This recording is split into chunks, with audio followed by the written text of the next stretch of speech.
এটি সম্পূর্ণ কাল্পনিক। এটির বাস্তবের সঙ্গে কোনো মিল নেই। এটি শুধুমাত্র বিনোদনের জন্য তৈরি। দয়া করে কেউ ব্যক্তিগতভাবে নেবেন না।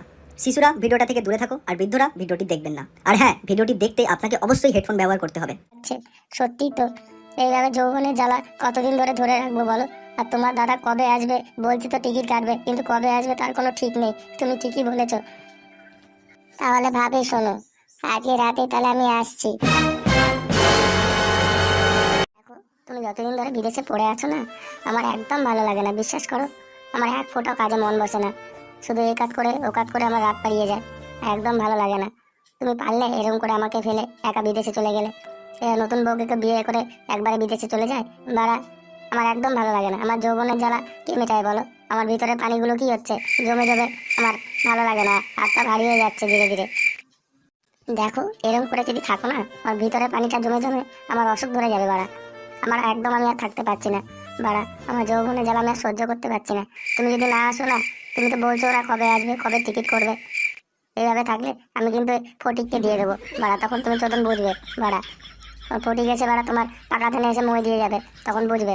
আমার তো জ্বালাটা মেটাতে হবে। তুমি তো কাছে নেই, কি করবো বলো? আমি আর পারছি না, তুমি তাড়াতাড়ি এসো। বললি খালকি মাগি, খবরদার ওই ভুল কাজ করবি না মাগি। তো মেরে তো সেটা ভেঙে দেবো। তোর জন্য বাড়া আমি এত রোদ গরমে বাড়া এইখানে বিদেশে এসে পড়ে আছি ল্যাওড়া। এটা কার জন্যে বাড়া? খাচ্ছি আর তোর গিয়ে তুলে দিচ্ছি তোর হাতে ল্যাওড়া। এটা তো সহ্য হয় না। আর একটু ধরে রাখ, তোর যৌবনে পানিটা একটু ধরে রাখ। আমি যাবো তো, বলছি তো যাবো। তোকে আর কি দুঃখের কথা বলবো রে, এখানে কম কষ্ট। হ্যাঁ, এত কষ্ট করে আমার কি মনে পড়ে না তোর কথা? কত কষ্ট করে এখানে পড়ে আছি, খেতে পাচ্ছি, কোনোদিন খেতে পাচ্ছি না। আর তুই বাড়িতে তোর যৌবনের জ্বালা সহ্য করতে পারছিস না? হ্যাঁ, আমারও তো মনে পড়ে তোর কথা। মাগি, তুই চুপ করে থাক আর কয়েকটা দিন। আমি এই মাসে আমি টিকিট কেটে যাব। তোর কত আছে জ্বালা, আমি তোর জ্বালায় মিটাবো। সবই তো ঠিক আছে স্বামী, কিন্তু আমার এই যৌবনের জ্বালা কি করব? আর থাকতে পারছি না। শরীরটা কেমন ওই পানির জন্য গা ঝাঁকি দিয়ে উঠছে, কেমন একটা গায়ে শিহরণ তৈরি হচ্ছে। কি করব বলো? আর এই পানি না বেরোলে আর ভালোই লাগবে না। তুমি খুব তাড়াতাড়ি আসো, টিকিট করেই তাড়াতাড়ি চলে আসো, দেরি করো না। হ্যাঁ, আর ভালো লাগে না। আর হ্যাঁ, আর বেশি যদি দেরি করো না, কিছু একটা গড়বড় কিন্তু হয়ে যাবে, তখন তুমি পরে এসে দোষ দিতে পারবে না বলছি। আমার সত্যি ভালো লাগছে না। তুমি কিছু একটা করো, তাড়াতাড়ি চলে এসো। আর হ্যাঁ, আর তুমি যখন আসবে তখন অবশ্যই যেন তুমি ওই খারো হওয়ার একটা তেল নিয়ে এসো। আরে বউ বল, আমি জানি, আমি জানি জানি, আর বলতে হবে না তোকে। তোর কষ্ট আমি জানি। আর একটু কষ্ট করে পানিগুলো জমিয়ে রাখ, বেশি চিন্তা করিস না। আমি যাব, খুব তাড়াতাড়ি যাব। আর হ্যাঁ, এবার গেলে না চিত উপর সবভাবে করে আসবো। আর 3 মাস ধরে বাড়ির বাইরে বেড়াবো না। 3 মাস ধরে তোকে নিয়ে শুতে থাকবো। কত তোর লাগে, তোর এই যৌবনের সাগরে জোয়ার ভাটা আমি একদম ঠান্ডা করেই আসবো, বুঝলি তো? আর জানিসই তো সব কিছু কষ্ট তোর জন্যই তো করছি। এত টাকা পয়সা নিয়ে কী করবো? তোকে মাসে মাসে টাকা পাঠাচ্ছি এই জন্যই তো। আর একটু কষ্ট করে থাক, এই টিকিট কাটা আমার হয়ে গেছে। আর শোন, আর বেশি দেরি করে লাভ নাই। আর তুই যেটা বলছিলিস থারো করার তেল, তো থারো করার তেল আমি নিয়ে নিয়েছি 2 বোতল। শেষ হবে না শালা। কত লাগে থারো করে রাখবো সারাদিন, থারো করেই মারবো একদম। কি আর বলবো বউ, খুব কষ্টে আছি। ঠিক আছে, রাখছি। অফিসে আমার কাজ আছে, অফিস আমাকে খুব মিস করছে। আমি ভাবে বাইরে আসলাম। আর কি বলবো তোকে দুঃখের কথা। আর হ্যাঁ, আর ওই বাঞ্চোত ফটিক যেন তোর ওই বাড়ির আশেপাশে না দেখি যেন। যদি শুনেছি ফটিক তোর বাড়ি ঢুকেছিল, তোর মেরে কিন্তু শ্যাটার কাঠ খুলে নেবো বলে দিচ্ছি। তোর শ্যাটা ভেঙে দেবো মেরে। বাকি খবরদার এই ফটিককে বাড়িতে ঢুকাবি না। ফটিক একদম কিন্তু খুব চালাক মাল। ও যে কোনো কথা বলে ফাঁসিয়ে তোকে তোর পক পক করে চলে যাবে, তুই কিন্তু টেরও পাবি না। বালের একটা ভাতা রয়েছে ভাড়া, এমন ভাতা রয়েছে ল্যাওড়া, নতুন বিয়ে করে বউকে রেখে ভাড়া বিদেশ চলে গেল। আর আমি এখানে কি বাল গুনবো না বাল ছিড়বো ভাড়া? যৌবনের জ্বালা মেটাতে পারলো না, ও বিদেশ চলে গেল, ও টাকা দরকার। আমি এত টাকা নিয়ে কি করবো ভাড়া? আমার যে যৌবনের জ্বালায় না মেটে, কি করবো এত টাকা নিয়ে? তুমি স্বামী যেখানে থাকো ভালো থেকো, তাড়াতাড়ি চলে এসো, আমার আর ভালো লাগে না। এটাই চান্স ল্যাওড়া, ভাবি একাই দাঁড়ি ল্যাওড়া, এখানেই মারে দিতে হবে রট ল্যাওড়া, দেখি কি হয়। ভাবি কি কয়? ও ভাবি, কি চিন্তা করছ? কিছু হয়েছে নাকি তোমার? কিছু টেনশন আছে মনে হচ্ছে। এই মারিছে। আরে ফটিক যে, তুই কখন আসলি? বস বস বস, এখানে বস ল্যাওড়া। এই তো ভাবি, এখনই আসলাম। কি আর বলবো দুঃখের কথা, আমার বউটারও হয়েছে অসুখ, কিছু করতে পারি না, এই হাত দিয়ে সব কাজ চালাতে হচ্ছে। কি আর করব, আর কত হাত মারবো, আর ভালো লাগে না। তাই একটু ঘুরতে ঘুরতে তোমার বাড়ির দিকে আসলাম, তোমার সঙ্গে দেখা করতে। ও হ্যাঁ হ্যাঁ, শুনলাম তো তোর বউয়ের খুব অসুখ। বস বস বস। ভাবি, তোমার একটা কথা কবা চাচ্ছিলাম, অনেকদিন থেকে ভাবিচ্ছি কি করবো, কি করবে তুমি, আর কি বা তোমার মনের ইয়ে হবে, আমি ওই জন্য কিছু বলি না। আরে ফটিক, কি আর তোকে বলবো রে, তোর মতো তো আমারও অবস্থা। আমার তো বাড়া ইঞ্জিন থাকেও আমাকে বাড়া ইঞ্জিনের দুঃখ সহ্য করতে হচ্ছে। বাড়িতে থাকে না তোর দাদা, জানিসই তো সব কথা। আর কতদিন এইভাবে আমার এই ভরা যৌবন নিয়ে ভরা ডুবি খেলবো বল, আর ভালো লাগে না।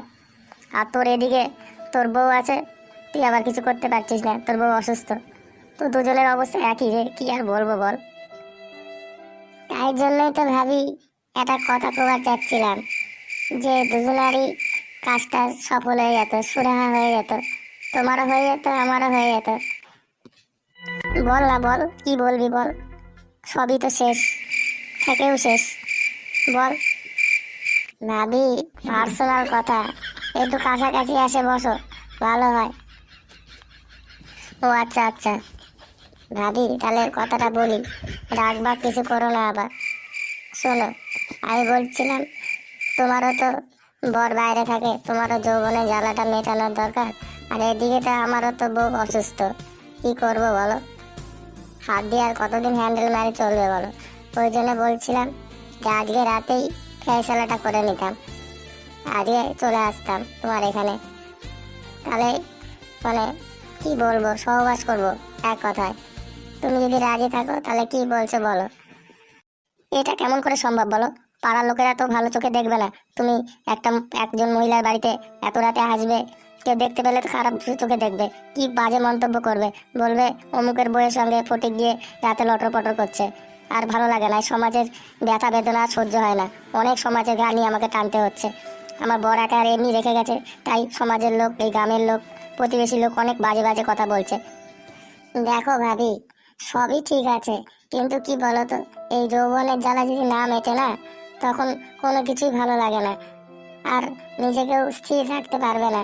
তখন অন্য কিছু মাথায় চিন্তা ভাবনা আসবে, হয়তো বা আমার সাথে খারাপ কিছু হওয়ার আগে অন্য কারোর সঙ্গে খারাপ কিছু হয়ে গেল, তখন আমি তো কাউকে বলতে যাব না, বুঝলে তো ভাবি।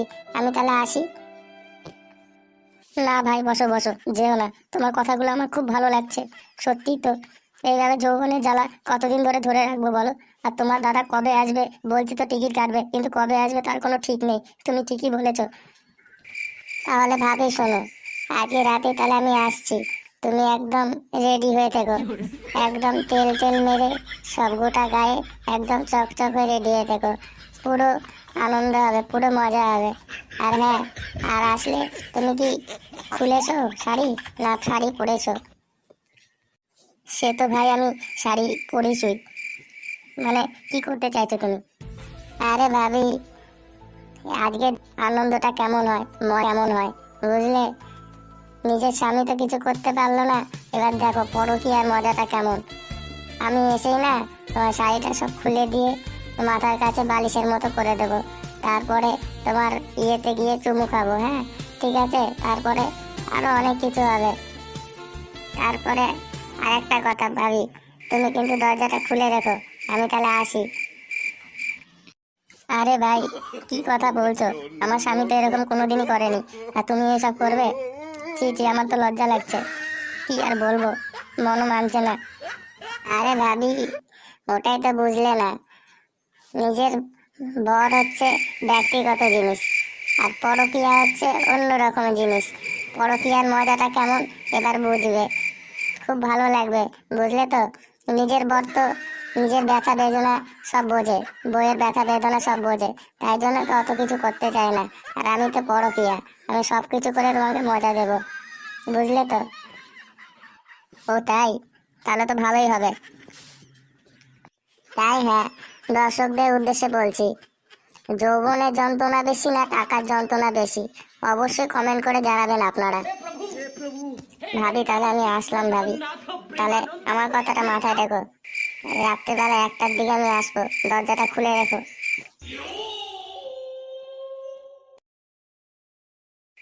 না, আর দেরি করে লাভ নেই, এই মিনসে ভাতারটাকে ফোন করি। এই পাড়া চোদাটা কি করছে, না খালি টাকার পিছনে খালি ঘুরছে, খালি টাকা আর টাকা। হ্যাঁ, কি করছো সোনা? বলছিলাম তাড়াতাড়ি আসো, এই যে রাত হচ্ছে আর তোমার কথা খুব মনে পড়ছে। আর এই শরীরটা আর চলতে চাইছে না, একদম ভালো লাগছে না, গা ঝাঁকুনি দিয়ে উঠছে। এই পানি আর কতদিন ভিতরে থাকবে বলো? একটু পানি আর কতদিন জমিয়ে রাখবো? তুমি আসো, তাড়াতাড়ি পানিগুলো বের করে দাও।